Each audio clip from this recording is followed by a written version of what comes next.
paglalakbay ng inyong diwa.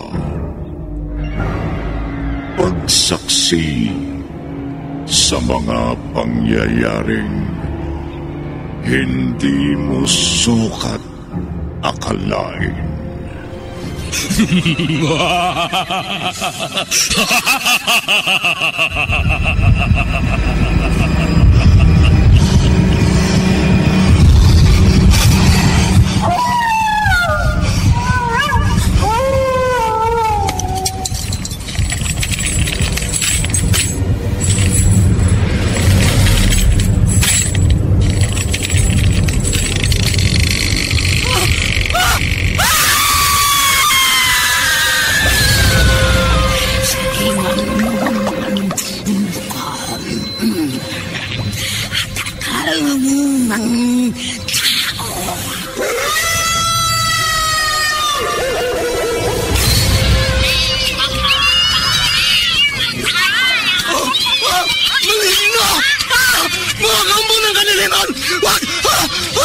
Huwag kayong lalapit sa akin!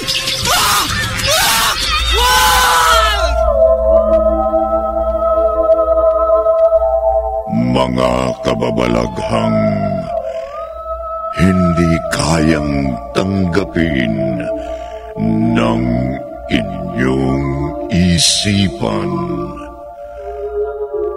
nagaganap tuwing sasapit ang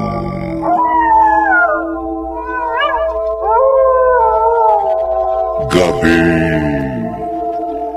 ng lagim.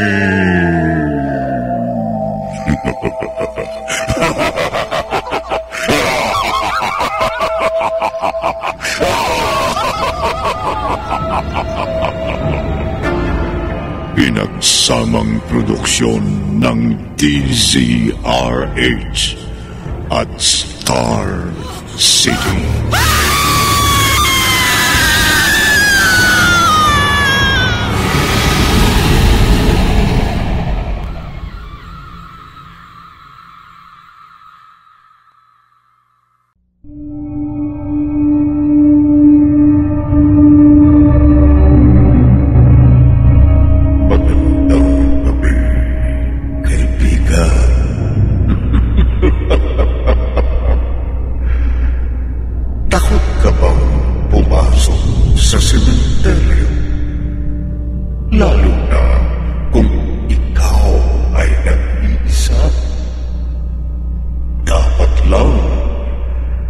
Dahil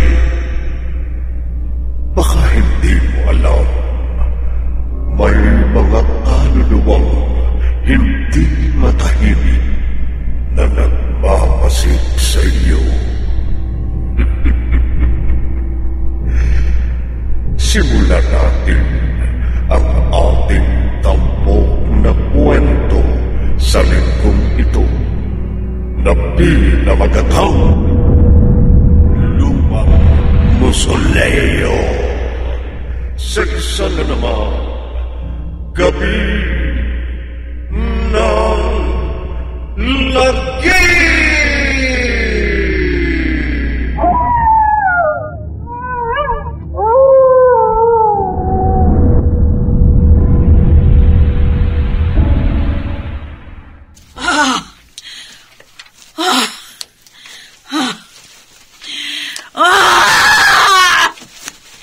Hindi ko kayo patatahimikin! Lahat din kayong magdosa! Di sinusamba ko ang lugar na ito! Ang nagdulot sa akin ng kabiguan at labis na sama ng loob!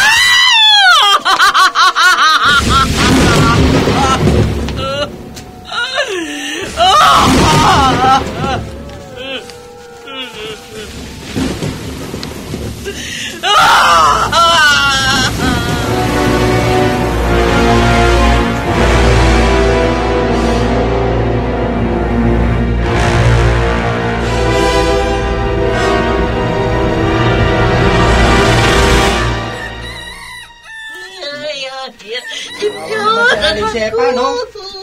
No? Mamatay lang ng asawa Ngayon ang kanyang anak naman. Kailan kaya matatapos ang lagim na ito sa baryo natin? Hanggang kailan siya mamiminsala sa mga taga rito? Marami na sa mga kababaryo natin ang nagsisilikas dahil sa takot na sila naman ang maging biktima ng kanyang galit. Walang katiyakan. Magpapatuloy ang pangyayaring ito hanggat hindi niya nakakamit ang kanyang inaasam. Tatay Ingo, Patuloy na mangyayari ito, Felix. Ang tanging magagawa lang natin ngayon ay ang magdasal. Ipagdasal na sana magkatagpo na silang mag-ina.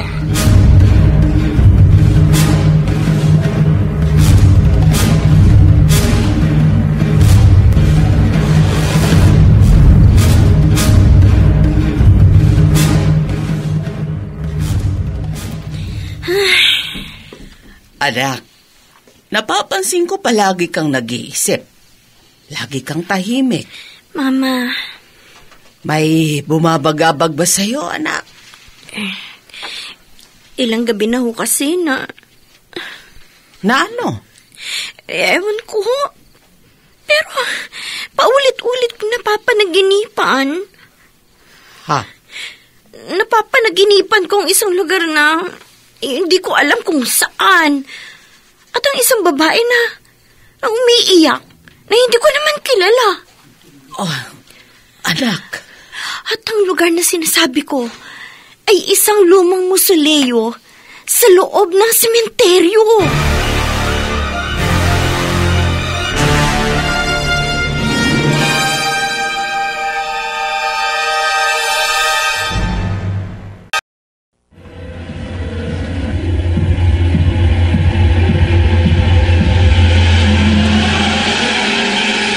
Balikan natin ang kasaysayang tampok sa linggong ito sa isa na namang Gabi ng Lagim.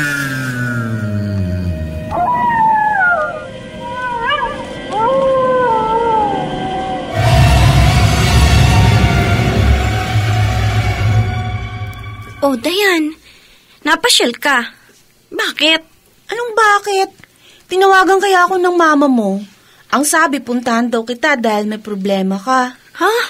Problema? Oh, bakit? Wala ba? At sabihin mo na sa akin na mabigyan ka agad natin ng solusyon yan. Ano, buntis ka? Sino? Sino Oy, ka, ma? Oy, tagilan mo nga ako. Ano buntis ang pinagsasabi mo? Wala nga akong boyfriend. Paano naman ako mabubuntis? Ba, anong malay ko? Bakit? Kailangan ba may boyfriend ka para mabuntis? Pwede namang wala, di ba? Sira ka talaga. O ano nga yun? At nang magawa na natin ng solusyon. Sabihin mo na.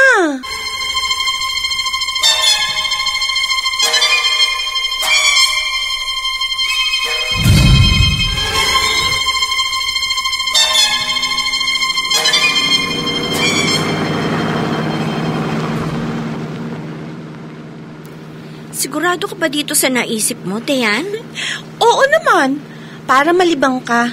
At mawala ano mo yung gumugulo sa isipan mo. Talaga lang, ha? Oo. At sigurado, mag-i-enjoy ka sa lugar na pupuntahan natin. Saan naman yun? Secret! Naku, may pa-secret-secret ka pa dyan. Saan nga yun? Basta, wait ka lang dyan, okay? Malalaman mo kapag naroon na tayo.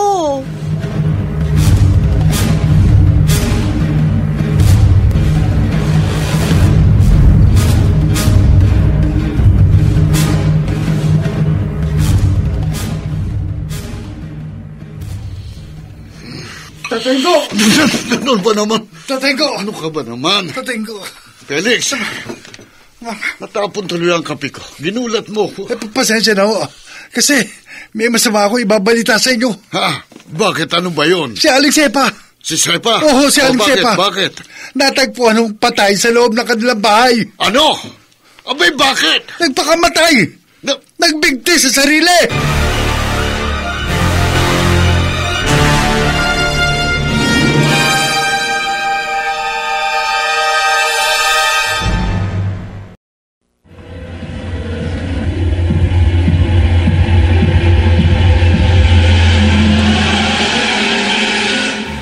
balikan natin ang kasaysayang tampok sa linggong ito sa isa na namang Gabi ng Lagim.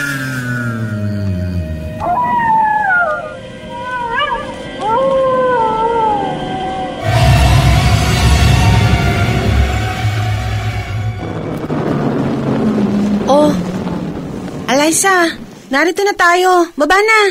Ay, salamat. Ang layo naman pala. Ginabi na tayo, oh. Ito yung baryo namin. Dito ako pinanganak. Oh, bakit wala yatang tao? At saka, ang dilim? Maaga kasing natutulog ang mga tao dito eh. Halika na. Ayun ang bahay ng lolo ko, oh. Sobra naman itong lugar niyo. Mag-aalas 7 pa lang ng gabi, ah. Ikaw talaga, puro ka reklamo. Manong tumahimik ka na nga lang. Eh, paano naman kasi? Napagod ako masyado sa biyahe dahil sa sobrang layo. Oo na. Ay, teka. Oh, nandito na tayo. Halika. Sandali, ah. Steady ka lang dyan. Sino yan? Lo! Ako to! Si Dayan po, apo nyo! Ayan. Opo! Sandali lang. Tsak na matutuwa siya kapag nakita niya tayo. Matagal din kaming di nagkita eh. Oh, ay, Hi, Lo! Mano po? kaawaan ka ng Diyos. Gabing-gabi na. Ano tagpunta ka sa ganitong oras? Hindi Lo. mo ba alam na... Ano? Papasukin niyo muna kami. Ay, may kasama nga ho pala ako, best friend ko. Si Ay, Eliza. Magandang gabi po. Magandang gabi. Ha? Anong... Lo? Bakit ho? Hindi. Hindi maaari ito. Hindi!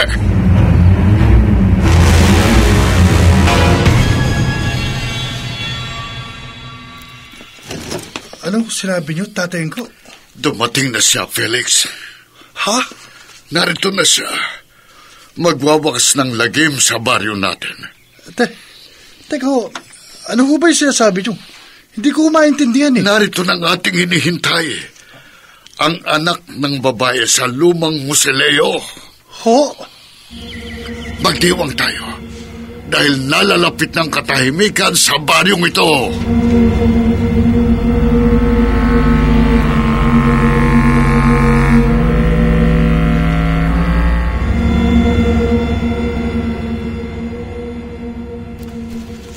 Alam mo, hanggang ngayon, hindi ko pa rin lubos maisip kung bakit ganun na lang ang naging reaksyon ng lolo mo nang makita ako. Nagulat lang yun sa ganda mo. Huwag mo na nga intindihin yun.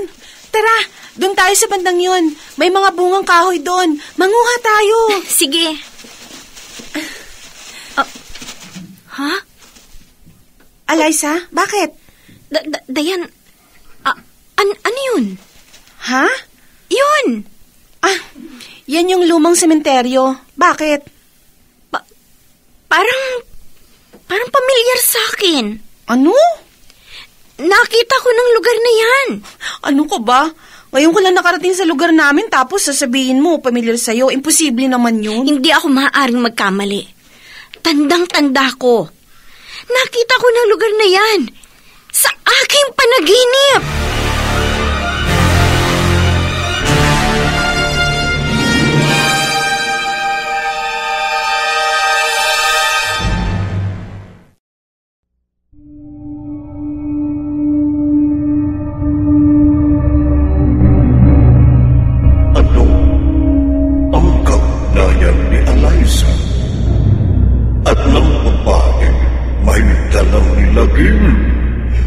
Sa sitio Luggarda. Bukas ng gabi, pakinggan ninyo ang ikalawang bahagi ng ating tampok na kwento sa linggong ito na pinamagatang Lumang Mausoleo. Sa isa na naman Gabi ng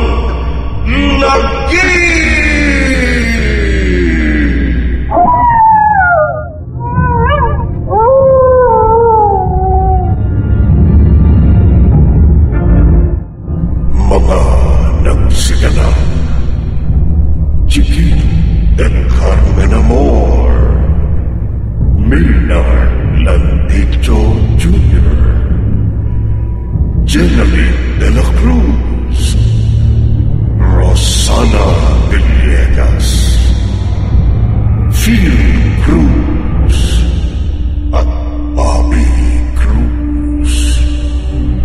Naglapat ng tunog, Temyong, sa musika ni Buboy Salonga. Supervision technical ni na Eric Ilocero at Bong Muyan. Isinulat ni Maynard Landicho Jr. at sa direksyon